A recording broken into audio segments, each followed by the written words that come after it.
In this year, it's come from Manchester United giving me the opportunity as a kid, because I don't just remember like the last year or the last 5 years. I'm talking about when, times when nobody in my family drove and I had to get to training, and United had people to come and take me to the training ground and take me back home. When I was 6, 7, 8 years old, 9 years old. I'm talking about the times when they put me into accommodation, when my mum was struggling at home, when I was 11 years old, and I was there up until 16, 17. So it's a lot deeper than what people see sometimes. I think people only see like some of the stuff that's been happening since I've been in the first team, but the bond that I have with United is much greater than just these last 5 years, and it will forever be probably greater than my actual career, because they're the reason that I've become a footballer, and they've given me the opportunity to express myself and to find out that I have talent in football. You use the word there, Marcus, forever. Can you ever see yourself playing for any other club than Manchester United? In my mind, it wouldn't sit right for me to be, pulling on another shirt, and I just want to do my best I can for the club whilst I'm here. So Marcus Rashford moves on, and it's a great tragedy for me, but is absolutely normal. I had 8, 9 loan spells in my playing career, and it was escape. It was escaping the club where I was feeling less than, couldn't find myself, couldn't find the player. And because I was paid well at a lot of those clubs and there was expectations on me at that level, I would be hit hard for that, rejected, pushed away, shunned. And there is nothing more humiliating. There's nothing more humiliating to our soul when we can't find the answer for that. And people will say, oh yeah, well, he's out night clubbing and, wearing expensive Louis Vuitton jackets. Forget all that, man. What do? Sit in a flat and continue to go, or in your house and continue to go deeper and deeper with no solution? There needs to be escapism. And people who are judging that, be very careful. We only have to look at the numbing pandemic in the game, the absolute numbing. Snooze, the tobacco pouches. How many examples do you want? It's everywhere. And why? Because it numbs you out. As Gary Lineker said, he tried it. Fell asleep sick, whole room spinning. Guys are playing with this in. Why? Take the edge off. Take the edge off what? Being themselves, feeling in the arena. We've got to be very careful what we're doing here. Marcus Rashford is merely absolutely everything that I see in the game every day. Everything that I experience. He's just doing it in the goldfish bowl of Manchester United. And that is a heavy shirt. In front of me here, I have the answers from hundreds and hundreds of questions that professional footballers have done. And I'm now teaching this at the PFA for the last 2 years. So these guys are in the game, but even the ones I took privately outside that, 100 plus. Hundreds and thousands of answers. I'm going to read you some, obviously without mentioning any names. How does saying I'm scared of make me feel? Because when I sat with Phil Jones and he shared this in the High Performance podcast, he had to start being vulnerable. David Coote has shared recently this week, the referee that I've worked with, we had to start in getting him vulnerable. If you're a referee and you're not saying I'm fucking terrified, what's going on here? How are you not terrified? One mistake? Me as a big tough number 9, I'm terrified. We're all terrified. Can we have a group hug here? Managers and all, I'm terrified of getting a sack. I'm terrified of not scoring. I'm terrified of giving a penalty away. Can we just drop the guard and the bullshit? And I've had to sit and watch Simon Jordan on the fucking Jim White thing someone sent me. Just drop the shit, Simon, please. Drop it. Come on, man. Come on. Like there's no empathy in suffering. So you have buried all of your feelings when you lost all your money, when you fucked yourself, you were doing cocaine, everything else that everybody knows. You buried it. You've lost it. You removed it. Why were you doing it? Numbing. Escapism. Normal stuff. How does saying I'm scared of, back to teaching, make me feel? I feel a sense of relief sometimes when I admit it. This player has said he's at Nottingham Forest. I feel worried, upset and soft if I say I'm scared. No place to share this in the game. Next player. In some ways it makes me feel lighter. In another way it makes me feel exposed, like I'm admitting a weakness. Marcus is not going to come and share this. I was never going to come and share this. Phil Jones was never going to share this. All the players I work with are never going to share this. The 2 Premier League managers that I've worked with are never going to share this. All the feelings associated with this opening line are negative, so it makes me feel sad what I might lose, fearful for the possible outcomes, and therefore vulnerable. This player's at Brighton. It makes me feel empowered because I'm strong enough to admit my fears and feelings. Good answer. It makes me feel uncomfortable. It makes me feel vulnerable. And it makes me feel that I'm about to open something important. Of course it makes you feel vulnerable. The bridge to our highest level of performance, the bridge to courage is vulnerability. And vulnerability is to say, hey, you know what? I'm fucking terrified and the shirt's heavy. But you want to do that with your manager. You want to do that with the intimate staff. And you want them to say, me too. Me too, Marcus. I question myself a lot. It's so hard what you have to do. And we have to give you solutions. We have to give you solutions. Fuck, I mean, look all the money we've got in here. We've got scope to provide whatever you need, what is ever is needed to be provided. We have to provide that. And we can't. The feeling could vary depending on what I'm saying I'm scared of. Usually, however, the admittance of fear of thing can actually minimize its hold and strength over me. Good answer. I think there's power in speaking on your fears willingly. Can make me feel anxious or worried. This guy's at Liverpool. Particularly within a group setting. I wouldn't suggest doing it in a group setting. Start being vulnerable with yourself. Find someone you can be vulnerable with. Who's got solutions? That's the hard thing. Who do you go and be vulnerable with? It's why I've fallen into this role. Say what you want to me. Fucking talk about any of it. Hookers, cocaine. I don't want to train. I want to punch the manager in the face. I want to leave my wife. Any of it. Any of it. It's all normal. Take a biopsy of society. Why is cocaine at an all-time high? Alcohol's the biggest drug. Gambling's off the scale. Sex addiction's through the roof in society. Porn addiction. Can we just normalise some of this stuff?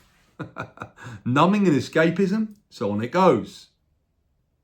The question I asked, do I think admitting vulnerability is strong or weak? I think admitting to vulnerability can be a strong thing. I think it's a strong thing. Admitting I'm vulnerable is a strong thing, the next guy said. As men, we tend to shy away from this. And this is the key line. I have nowhere to be vulnerable safely. Because what's happened is you don't want a sandwich passed to you. Oh, you'll be okay. Come here, let's have a day off. Or you don't want that. It makes it all worse. It makes you bury it more. So you don't want a sandwich, Brenny Brown would say, throwing over the top into the hole with you. Cannot selectively numb emotion.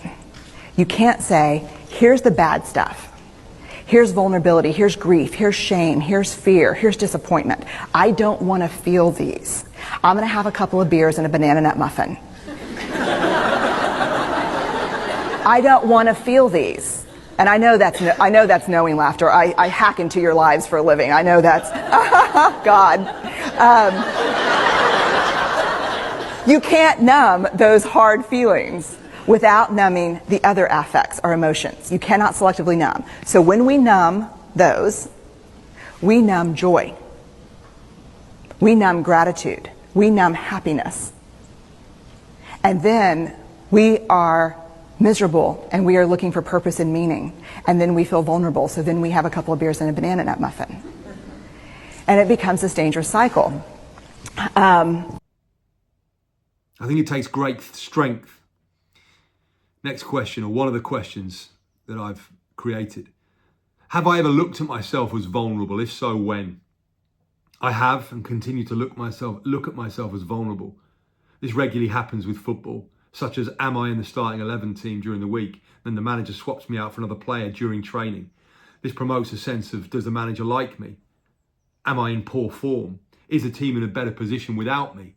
These questions start to arrive. However, I actually believe this is good, healthy vulnerability that keeps me competitive and motivated. A fantastic answer. A fantastic answer. Yes, it does. If you can manage it, not easy to manage. You're an enlightened one. When I feel like I cannot play, or when I feel physically or emotionally hurt, is when I felt vulnerable. There's been times in my career when this has happened and it's made me feel worthless. Yes, I shared with my team how I felt during a professional situation that had played out publicly. I countered their perception of how they may have deemed it, how I'd handle the situation. I think it gave me a greater depth into my internal relationships and bonds.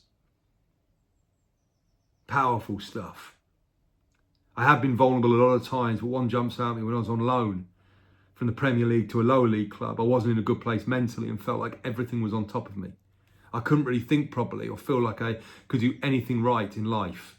A couple of years later, I did an interview about the way I felt and feel and putting myself in a vulnerable position by letting others know more about me and what I'd gone through. Fantastic. Taking on the captaincy at a Premier League club, I felt pressure and responsibility, especially after managerial change. I sought out help from the club sports psychologist and allowed family and friends. Saw it as a vulnerable time. But looking back, I didn't get much gains from those conversations. It was powerful. That would be a snapshot. That would be a snapshot. How do you think fear and vulnerability are linked? You know, this course that I've created, these questions I created for the own course that I created in 2019, that we've gone out across American football, all these places and done. And now in the PFA, these questions, and I've got thousands of answers from footballers, and one day it will be a book. It's something I want to free time up to create my second book. And it's all there. I think what helps me to stand in front of people is that I was a 6'3" so-called hard man, Mick Harford described me as. I don't know about that. I mean, I've got a bunch of scars, but I don't know about being a hard man. I'm competitive. But I'm a coward. I'm a coward. And I'm also very brave. I'm happy and I'm sad. I'm lonely, but I'm okay alone. For every dark, there is light. I am selfless, but I'm extremely selfish. So we have to create a space. Marcus, this work would have saved his career at Manchester United. And I'm not here pitching for work. Geez, I got 4 kids, a wife, and I look after 8 footballers and a bunch of people. I'm not pitching for work, but I'm really keen to share back from passion, because I'm a little tired of hearing the rhetoric around Rashford and the nailing and saying he's got too much money and he's spoiled and the brothers and all this shit. Look, everything will be in the melting pot for sure. But let's look at the original thing here. Let's look at Marcus in the Players' Tribune. There is a guy who feels deeply. He's a creator. He's a creative soul. He can change a game. Everything that United are lacking right now. Well, creativity and sensitivity are the same thing. I grew up with Eric Cantona. He's on my wall with a signed shirt. He's my hero. A creative, sensitive soul. But he punched a fan and he called the American, get this right, the French Federation shitbags when he was asked what he thinks of the French FA. They're all shitbags and cowards. He had serial red cards. Sir Alex Ferguson went, no problem. If Sir Alex Ferguson was in charge of Rashford, none of this would be coming to the fore. None of it. None of it. What does that shine a light on? Well, Ferguson was an exceptional human being, is an exceptional. He can go dark and be a horrific bully, but he can be an unbelievably, he can touch your soul and free your soul and connect.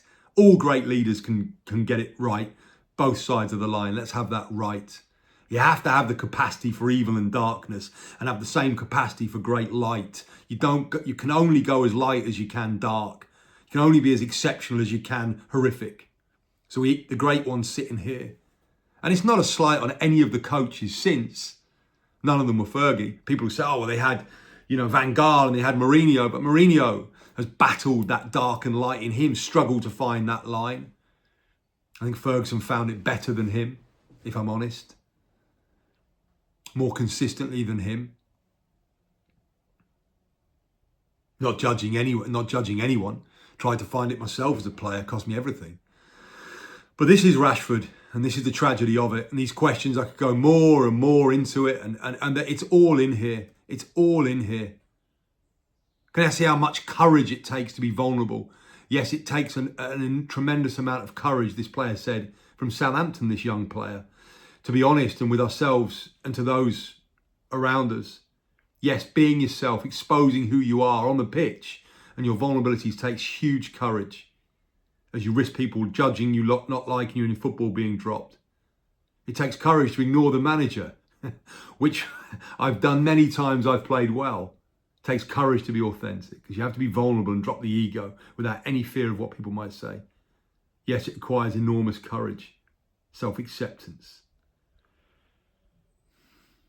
Within the footballing world, admitting to vulnerable or being scared can be seen as a weakness. I'm sorry to say that, but it's still the case now. 22-year-old kid. I'm 46, so nothing's changed. Being authentic can take courage given the environment we work in. I agree with what you've said, Drewe, this player, young player, Tottenham.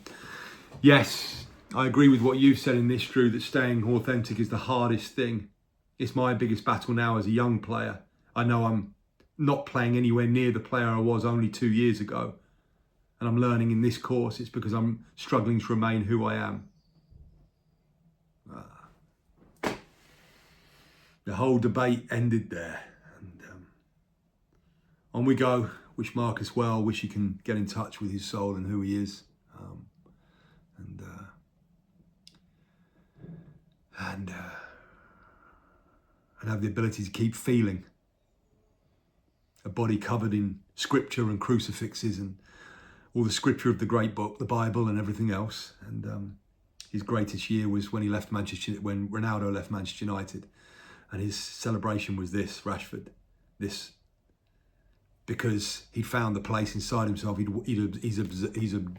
He had observed the great Ronaldo. Beyond the physical conditioning, beyond the discipline, physically and technically, Ronaldo's discipline. No, Marcus is doing all that. Go on Marcus's Instagram, you'll see hours of physical work. He saw the great man emotionally, full of healthy disrespect, Ronaldo. Wouldn't be copying any managers or listening to any coaches or managers, wouldn't listen to a word unless they connected with him. And his radar and sensor at mid-30s and Ballon d'Ors and Madrid United, Ferguson, seen everyone, he would cut people off pretty quick. And Rashford had the great opportunity to observe him emotionally. But he wouldn't have known what it was, but would have taken that on board for a year after Ronaldo left. But didn't hang on to it, because unless you know what it is, it's healthy disrespect. And Rashford managing the nice guy and bringing the winner up alongside it, which was, again, what I've shared earlier. Ronaldo can do that. A horrible narcissistic arsehole at times, no doubt about it, but an incredible human being, an incredible husband, father, humanitarian, all of it, none judged here. None judged, just looking to remain in it.